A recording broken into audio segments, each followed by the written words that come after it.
Now, if you like history, the Duff House grounds used to have this, well, they still do have an ice house, though they don't use it to store ice anymore. But the idea is that before you had refrigeration methods like we have today, you could store ice in these ice houses because they were naturally quite damp, cool places, and so it became viable to transport fish, as far away as say Aberdeen or 40 miles away, or other places like that, where they would otherwise not survive to be purchased by these far off customers without the ice. And this was a good place to store ice whatever time of year, because it wouldn't melt whilst it was in here. There's the largest one in Britain is at Spey Bay. It's like a small house, but there were said to be even larger ones in India, which sounds strange because you'd think that ice wouldn't be a great place for India, except maybe in the Himalayas.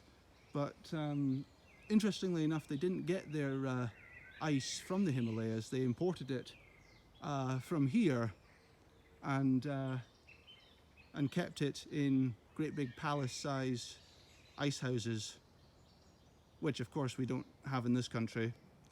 But there you go, that's an ice house. If I stand back a little bit, you should see that it's like a little mound. What you do is see if I can take you in for a closer look.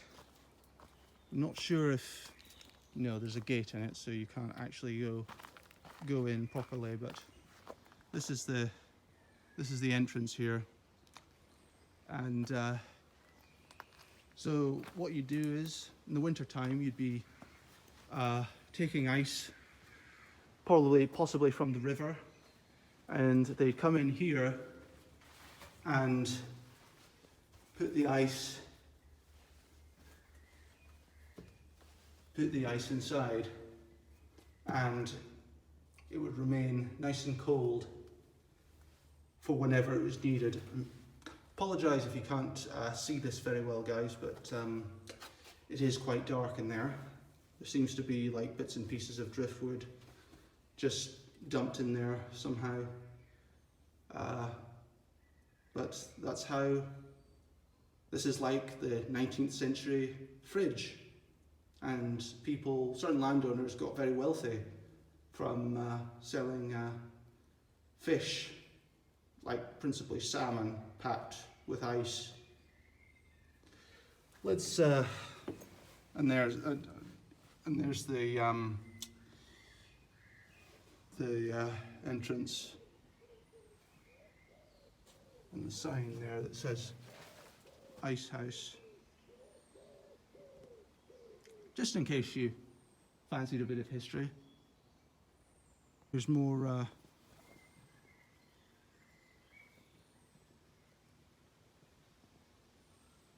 wood evens. Yeah, there we go. The nice burrs on those.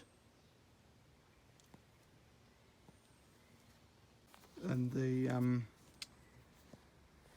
hedge mustard. It's a favourite food for certain food plant for certain butterflies. These pods that are growing off at the side, these hold the seeds. It's related to the cabbage family. Another colourful plant that you often see in woodlands, and also on the coast as well, is red campion. It's a member of the mouse-ear family, but it's quite big. It has these opposite paired, rather rounded, ovate lanceolate leaves, hairy stem. But the key thing is the flowers. You can see that nice swollen calyx there, background.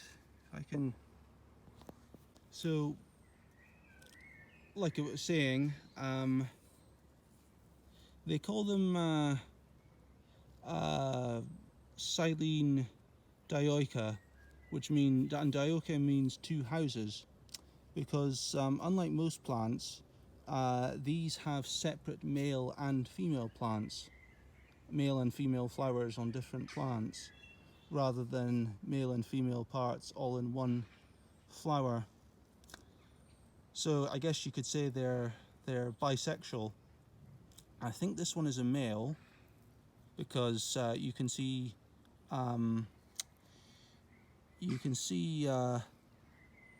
those yellow things in the middle are the stamens. Look like stamens to me. Whereas I think female flowers have more furry parts. Don't know if we have any. If you guys can hear that in the background, that's magpies chattering. Don't know, will it let me show? Maybe not. But that's red campion for you.